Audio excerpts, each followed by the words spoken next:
Fẹ́gbọ́n níhẹ̀ bàbá ń sọ̀rọ̀ ìwúyè ìyún ayẹyẹ ìwúyè tó ti mì gbogbo ilẹ̀ Yorùbá títì àti Nàìjíríà títì láti bí ọdún mélòó kan sẹ́yìn. Òkè téńté ń ní ayẹyẹ ìwúyè kábíyèsí Olúbàdàn tilẹ̀ Ìbàdàn tuntun ìyún Olúbàdàn kẹrìnlélógójì the 44th Olúbàdàn of Ìbàdàn land Ọba Rashidi Adéwọ̀lú Ládọjà Àrùsà àkọ́kọ́. Òkè téńté láyẹyẹ ìwúyè yóò wà ó nítorí pé gọ́ngọ́ sọ kutupuhu nílùú Ìbàdàn lọ́jọ́ Ẹtì tí í ṣe ọjọ́ Friday ọ̀sẹ̀ tí a wà nú ẹ̀ yìí, èyí tí í ṣe ọjọ́ kẹrìndínlọ́gbọ̀n nínú oṣù kẹsàn-án ọdún yìí the 26th of September 2025 nítorí pé ìlú Ìbàdàn gbàlejò àwọn èèyàn ńláńlá àwọn alágbára lórílẹ̀‐èdè yìí látòrí alágbára àkọ́kọ́ Nàìjíríà ìyún ààrẹ Bọ́lá Ahmed Tinubu ni wọ́n péjú pésẹ̀ láti yẹ àrùsà àkọ́kọ́ ìyún Ọba Rashidi Adéwọ̀lú Ládọjà láti yẹ sí kí ayẹyẹ ìwúyè náà kó tó wáyé ní gbọ̀ngàn Màpó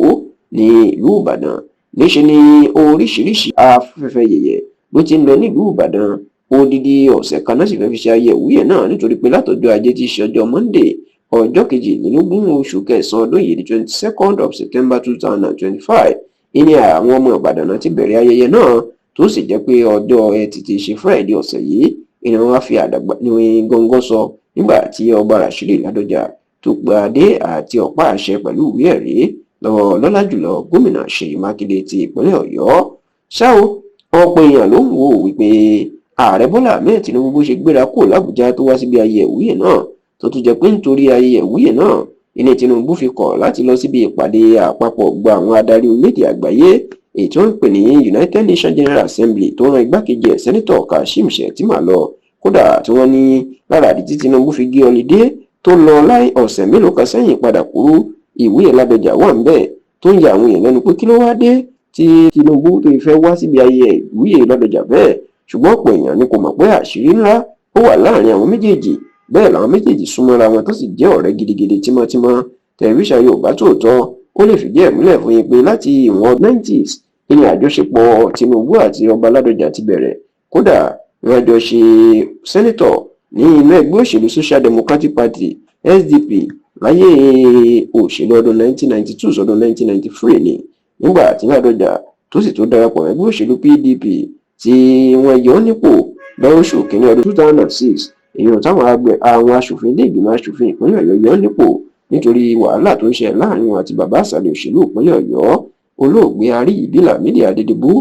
Tẹlifíṣàn Yorùbá Tòótọ́ lè fìdí ẹ̀ múlẹ̀ pé Tinubu kópa takuntakun fún Ládọjà ńgbà náà bẹ́ẹ̀ ìlú tó dáàbò bò tó tún gbà á sí ìlú Èkó lásìkò tí wọ́n tún ń gbọ́ pé wọ́n lépa ẹ̀mí ẹ̀. Látìgbà náà Tẹlifíṣàn Yorùbá Tòótọ́ a lè fìdí ẹ̀ múlẹ̀ pé Ọba Ládọjà àti sẹ́nítọ̀ Bọ́lá Ahmed Tinubu tó jẹ́ olórí oko orílẹ̀-èdè lásìkò yìí wọn ò fira wọn sílẹ̀ o. Bẹ́ẹ̀ ìní Tinubu wò pé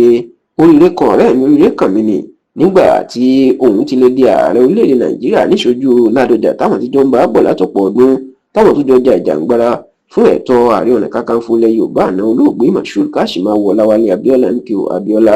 tí ìṣeré òun tó ti ṣojú Ládọjà nígbà tí ìṣeré Ládọjà náà tó tún wá ṣojú òun tó tún wá jẹ́ pé òun lòun tún wà nípò olórí oko orílẹ̀-èdè Nàìjíríà ìyún bàbá gbogbo Nàìjíríà àti ẹni àkọ́kọ́ lórílẹ̀-èdè Nàìjíríà gẹ́gẹ́ bí ààrẹ orílẹ̀-èdè Nàìjíríà